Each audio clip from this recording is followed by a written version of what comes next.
Bonjour et bonsoir à tous ceux qui me regardent actuellement. Déjà, je rends grâce à Dieu, le créateur du ciel, de la terre, de toute chose, de toute forme de vie, de toute existence, de toute réalité. Récemment, j'ai fait une vidéo sur... c'est-à-dire l'homme est le reflet de Satan avant sa chute. Et plusieurs fois, elle sortait pas bien sur Dailymotion. Elle est en train de berguer sur Dailymotion. Je ne sais pas pourquoi. Mais toujours est-il qu'il y a des forces qui œuvrent pour que cette vidéo ne puisse pas fonctionner sur Dailymotion. Mais vous pouvez aller regarder sur YouTube. Cette vidéo elle fonctionne normalement sur YouTube. Vous tapez Zulula 100 sur YouTube et vous voyez cette vidéo elle fonctionne. Donc aujourd'hui je vais donner une autre sorte d'enseignement, c'est-à-dire Dieu approuve-t-il l'évangile ou la Torah. Et vous allez aussi comprendre qu'il existe différentes formes et sortes de livres.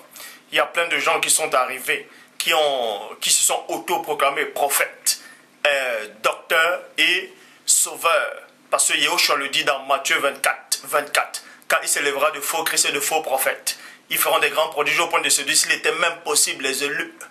Donc les faux Christ, c'est-à-dire le Christ c'est le sauveur. Et dans chaque génération, il y a un homme qui vient, qui s'est autoproclamé Christ, c'est-à-dire sauveur pour un peuple.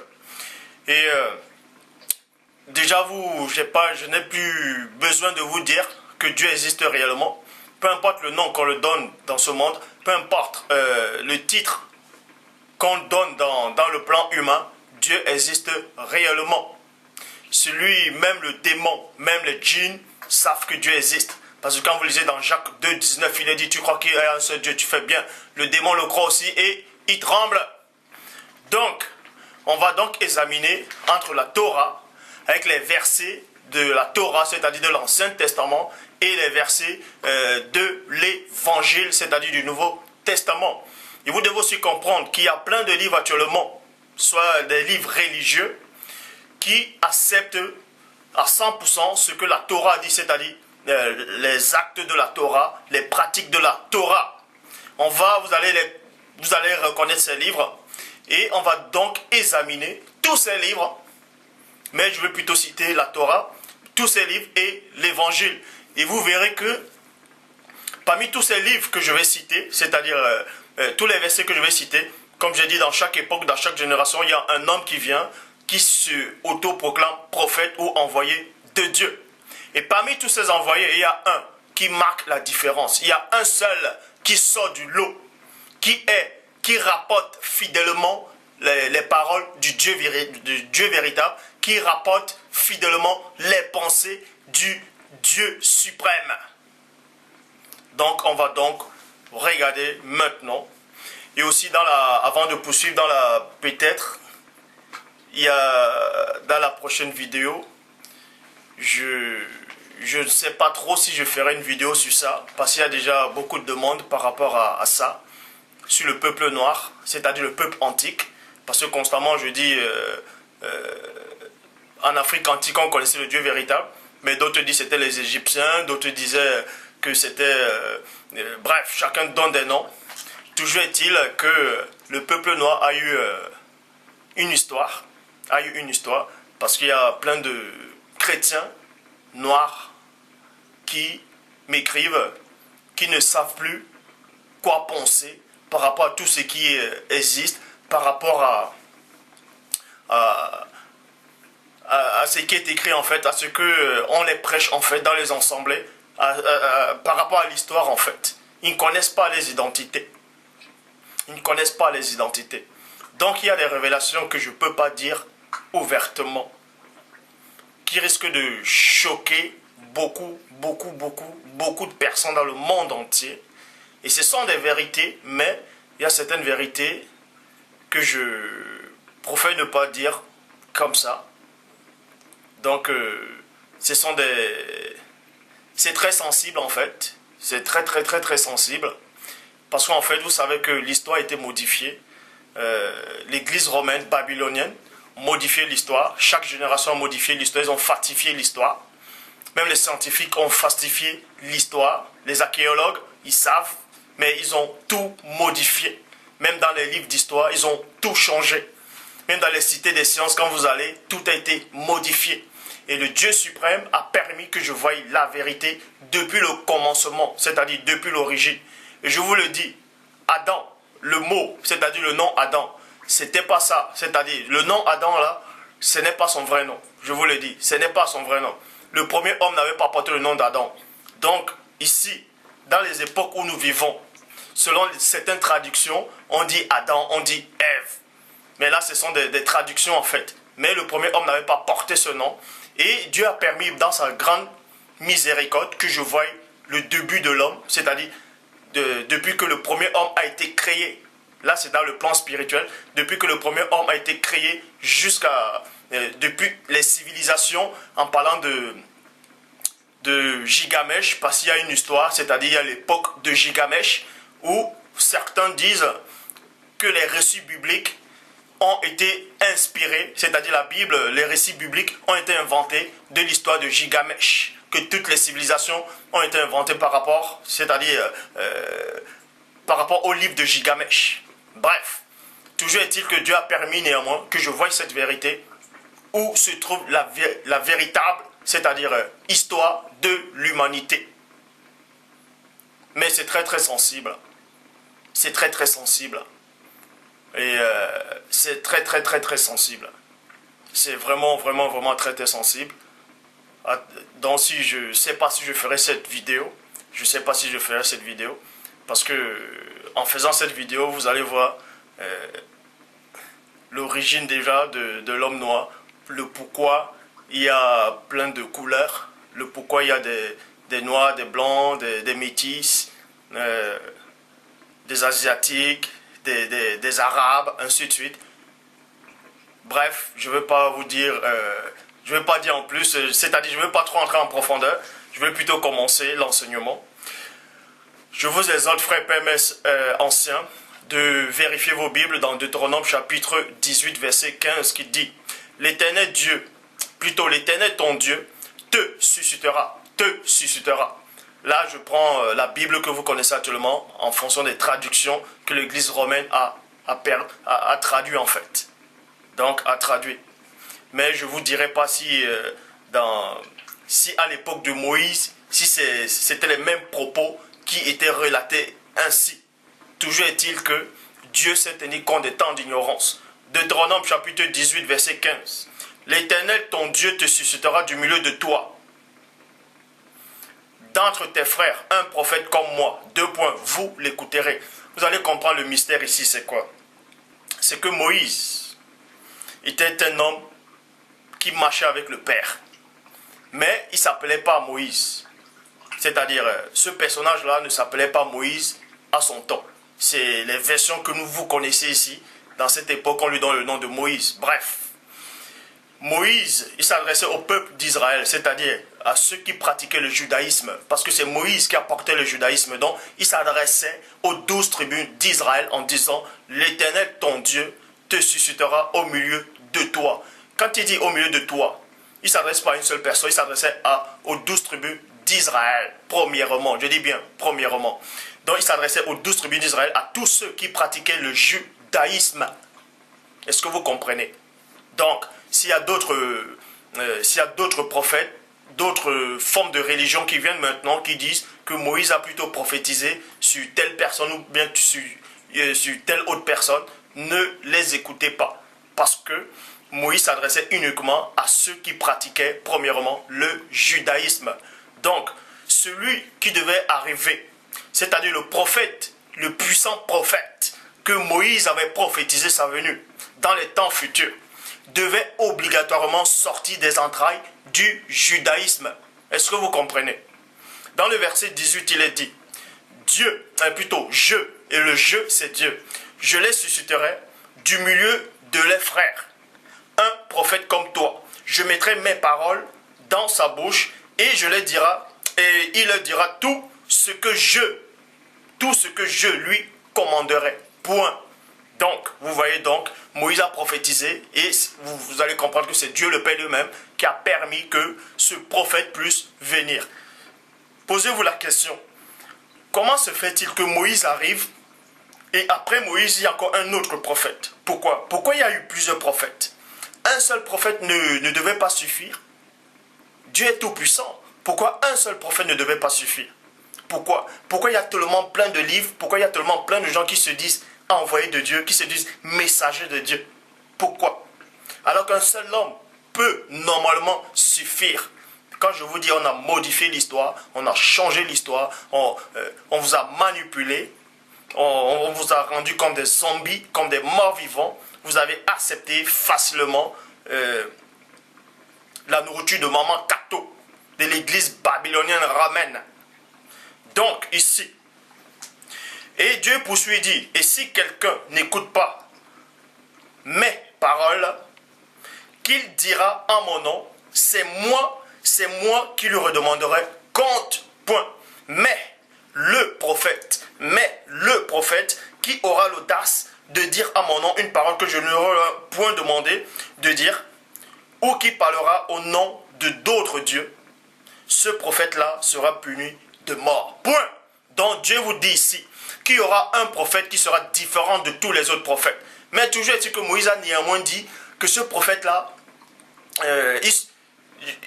Dieu va envoyer un prophète comme moi. Comme moi. Mais Dieu met l'accent en disant que ce prophète-là qui viendra, Dieu va mettre ses propres paroles à lui dans la bouche de ce prophète. Et tous ceux qui n'écouteront pas ce prophète, ils rendront compte à Dieu. Et c'est une chose terrible de tomber entre les mains du Dieu vivant. Même si l'homme vous attrape, il vous torture, il vous tue, il vous lapide, on vous égorge. Vous allez sentir la souffrance. Mais cette souffrance-là n'est pas éternelle. Ça va durer quelques minutes. Ou peut-être, pour d'autres, c'est peut-être quelques heures. Bref, d'autres, c'est quelques secondes.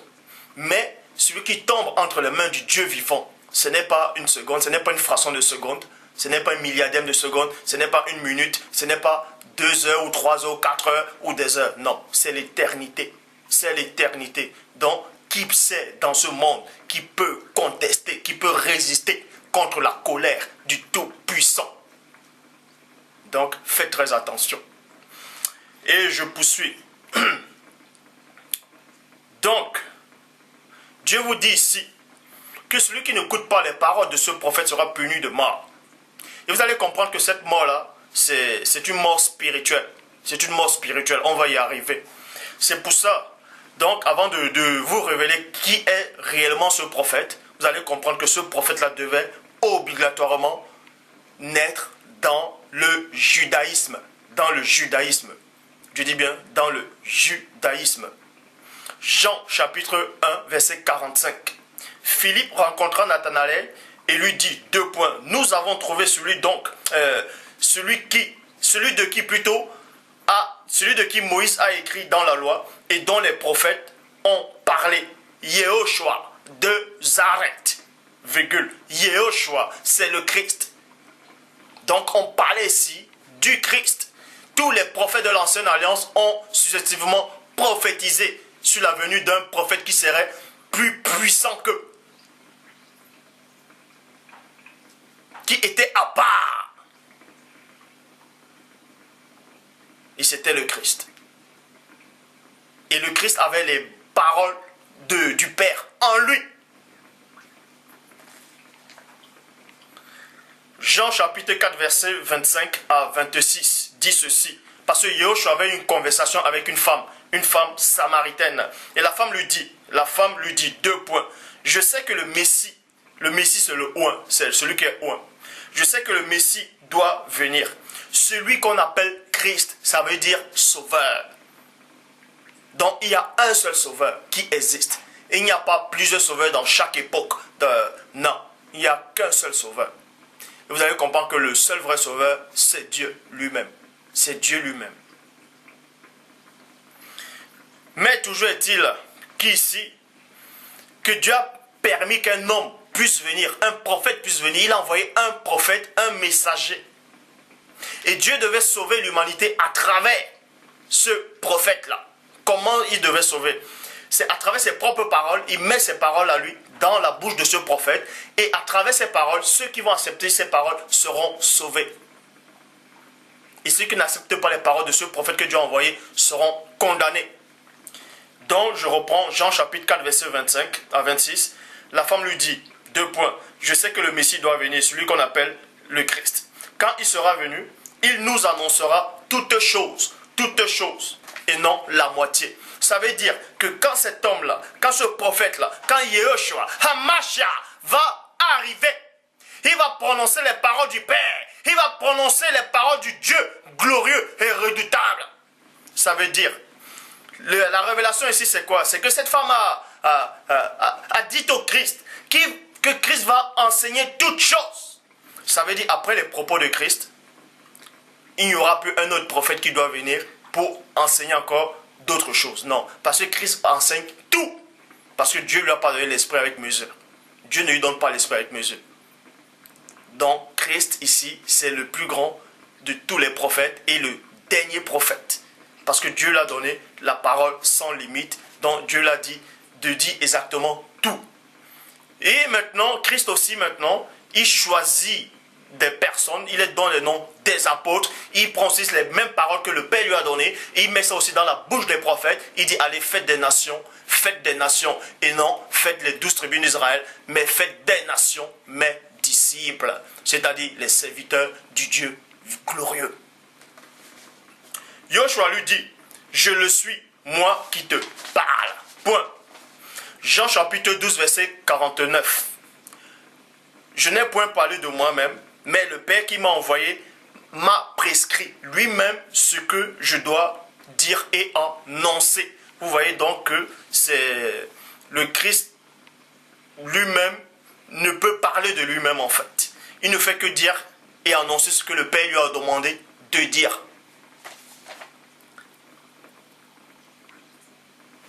Et ensuite, on va maintenant examiner par rapport à la Torah et d'autres livres qui acceptent la lapidation, la colère, le meurtre, toutes ces choses. Et on va les comparer avec le dernier prophète lui-même, connu sous le nom de Yehoshua dans l'évangile.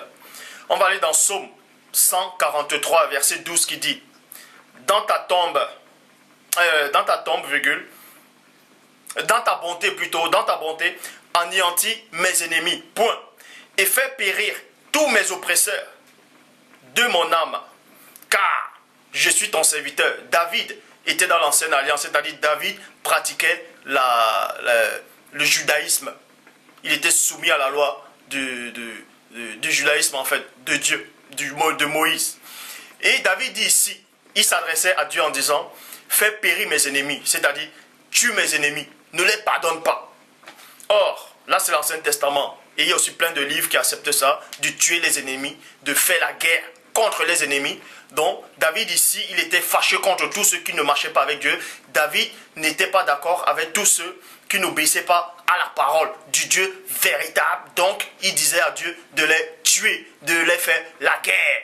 Or, le prophète que Dieu lui-même a envoyé, c'est-à-dire les propres paroles de Dieu qui sont dans la bouche de ce prophète qui devait venir. Voilà ce que ce prophète dit dans Matthieu 5, 44. Mais moi, je vous dis, 2 points. Aimez vos ennemis, bénissez ceux qui vous maudissent, faites du bien à ceux qui vous haïssent et priez pour ceux qui vous maltraitent et qui vous persécutent. Point. Luc chapitre 6 verset 27. Mais moi je vous dis, virgule, à vous qui m'écoutez, 2 points. Aimez vos ennemis, faites du bien à ceux qui vous haïssent. Lévitique, c'est l'Ancien Testament toujours, c'est la Torah. Lévitique chapitre 20 verset 10. Si un homme commet un adultère avec une femme mariée, virgule, s'il commet un adultère avec la femme de son prochain, virgule, l'homme et la femme adultère seront punis de mort. Et ça existe encore. L'homme et la femme seront punis de mort. Donc si une femme commet, c'est l'infidèle, elle commet l'adultère, on doit, dans l'Ancienne Alliance, dans plein de livres, dans chaque civilisation, il y a des croyances qui croient toujours à ça, qu'on doit lapider de telles femmes. Bon, et le plus puissant de tous les prophètes que Dieu a envoyé sur la terre, c'était Yehoshua. Écoutons donc ce que Yehoshua dit par rapport à ça. Jean chapitre 8 verset 5. Moïse, dans la loi, nous a ordonné de lapider de telles femmes. Toi donc, que dis-tu? Point d'interrogation. Verset 7. Comme il continuait à l'interroger, il se releva et leur dit, 2 points. Que celui de vous qui est sans péché jette le premier la pierre contre elle. Point. Donc vous voyez, Christ n'a pas approuvé ce meurtre. Christ n'a pas approuvé qu'on lapide une femme. Christ n'approuve pas le meurtre. Parce que Dieu le Père n'approuve pas cela. Sinon Dieu se contredit. Parce que Dieu lui-même dit dans Exode 20, tu ne tueras point. Comment se fait-il qu'il envoie encore des gens de tuer d'autres personnes? Or, nous savons qu'il est toujours écrit dans la Torah, dans l'Ancien Testament, dans Nombre 23, 19, Dieu n'est point un homme pour mentir, ni un fils d'homme pour se repentir. Et Dieu prend ses propos, ses mots, ses paroles, ses phrases, ses pensées, il met dans la bouche du puissant prophète qu'il a envoyé.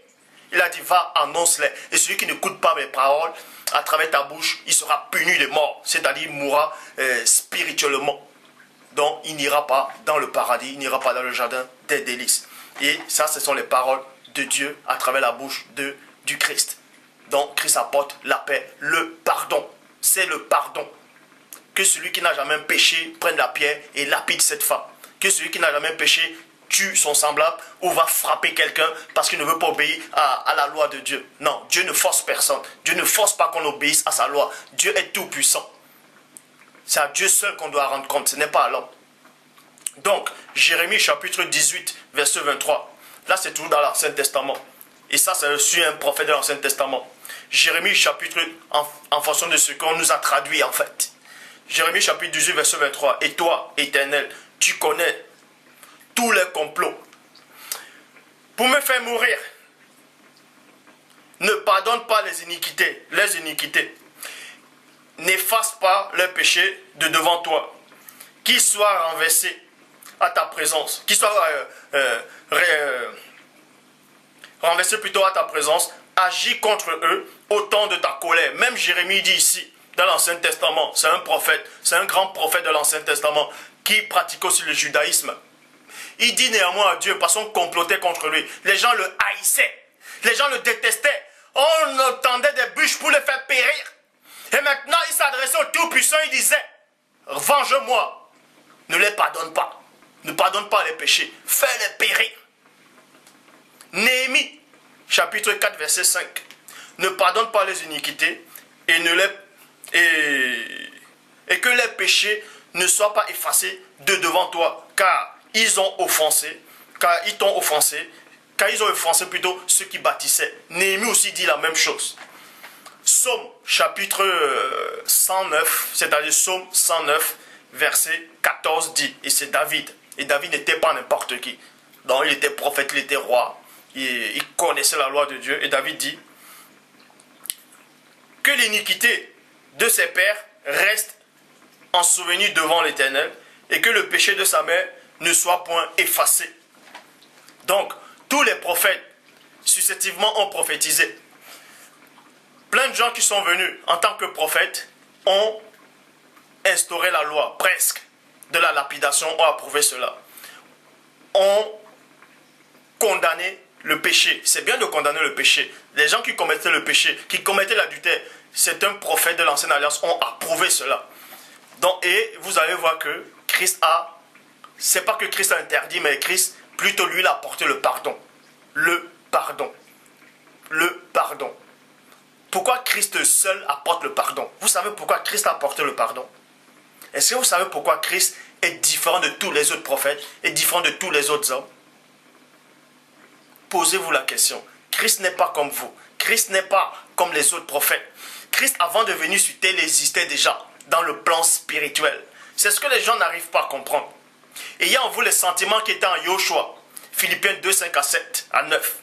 Lequel existant en forme de Dieu n'a pas regardé comme il peut arracher d'être égal à Dieu, mais s'est dépouillé lui-même en prenant une forme de serviteur en devenant semblable aux hommes, ayant paru comme un simple homme, s'est humilié lui-même, se rendant obéissant jusqu'à la mort, et même jusqu'à la mort de la croix. C'est pourquoi aussi, Dieu le Père l'a souverainement élevé en lui donnant un nom qui est au-dessus de tout nom, afin qu'au nom puissant de Yoshua, tout genou fléchisse dans les cieux, sur la terre, plus bas que la terre, et que toute langue confesse que Yoshua est Seigneur à la droite de Dieu le Père. C'est-à-dire que Christ, avant de venir, avant de se dépouiller, il existait déjà en tant qu'esprit auprès de Dieu. Et quand le Père créait, le Christ a assisté, il a vu, il a participé. Donc le Christ connaît l'homme plus que Moïse. Le Christ connaît l'homme plus que tout prophète qui existe. Et le Christ connaît la nature qui est en l'homme. Il sait pourquoi l'homme pêche. Il sait pourquoi telle femme va commettre l'adultère. Mais il n'approuve pas cela. Mais néanmoins, il dit à la femme, je t'ai pardonné. Va et ne pêche plus. Parce que Christ connaît l'homme. Et tous les autres prophètes n'ont pas connu l'homme. C'est pour ça que quand un homme commet une faute directement, il le tue. Christ lui connaît l'homme. Dieu lui connaît l'homme. C'est la raison pour laquelle Christ est descendu. Si vous n'avez pas compris les pensées du Dieu véritable. Matthieu, Deutéronome, chapitre 19, verset 21. Tu ne jetteras aucun regard de pitié. 2 points. Œil pour œil, dent pour dent, main pour main, pied pour pied. Matthieu 5, 38. Mais moi je vous dis, c'est Christ qui dit, mais moi je vous dis, de ne pas résister aux méchants. Si quelqu'un te frappe sur la joue droite, présente-lui l'autre. Donc Moïse dans l'Ancien Testament, il dit, si on te frappe, il faut rendre. Donc violence pour violence. Ah, Christ dit non. Christ dit non. Christ n'approuve pas ça. Parce que quand Dieu créait le monde, quand Dieu créait l'homme, Moïse n'était pas là. Quand Dieu créait l'homme, Moïse, les autres prophètes n'étaient pas là. Mais Christ était là, en tant qu'esprit. Il a assisté, il a vu, il a participé. Donc il sait mieux que quiconque quand il dit non, ne faites pas ça. 2 Rois, chapitre 1, verset 12. Élie leur répondit, Élie le Tishbite, l'un des plus grands prophètes de l'Ancienne Alliance. Et c'est l'un de mes prophètes préférés. Et 2 Rois 1, 12. Élie leur répondit, 2 points. Si je suis un homme de Dieu, que le feu descende du ciel et te consume toi et tes 50 hommes. Et le feu de Dieu descendu du ciel et le consumant lui et ses 50 hommes. Luc chapitre 9, verset 54 à 56. Les disciples Jacques et Jean voyaient cela, dire, 2 points. Seigneur, veux-tu que nous commandions le feu? Veux-tu que nous commandions et que le feu descende du ciel, les consume? Yoshua se retournant vers eux et les réprimanda, disant, 2 points. Vous ne savez de quel esprit vous êtes animés. Vous voyez? Ça veut dire, Élie le Tishbi dans l'Ancienne Alliance. Que la paix soit sur lui. C'est un prophète que j'aime beaucoup. Il a commandé, c'est-à-dire les païens sont venus le voir. C'est-à-dire avec l'orgueil, on l'ont fait comprendre, homme de Dieu, monte. Et lui, il a dit, c'est sur l'homme de Dieu que le feu descende sur vous. Et le feu est descendu, donc c'était le châtiment, c'était dent pour dent, œil pour œil. Donc tous les prophètes de l'Ancienne Alliance étaient tous là, étaient tous pareils. Et dans le Nouveau Testament, les apôtres du Christ, eux aussi, ils ont su cela. Donc le même esprit tournait déjà avec eux. C'est pour ça qu'ils ont demandé, les gens ne les écoutaient pas quand ils ont annoncé l'évangile. Et ils ont demandé à Christ en disant, veux-tu que nous commandions, veux-tu qu'on demande à Dieu que le feu descende et qu'il consume ces gens? Et Christ leur répond, il dit non. Christ a dit non. Vous ne savez pas quel esprit vous anime. En plus il dit, car le Fils de l'homme est venu, non pour perdre les âmes des hommes,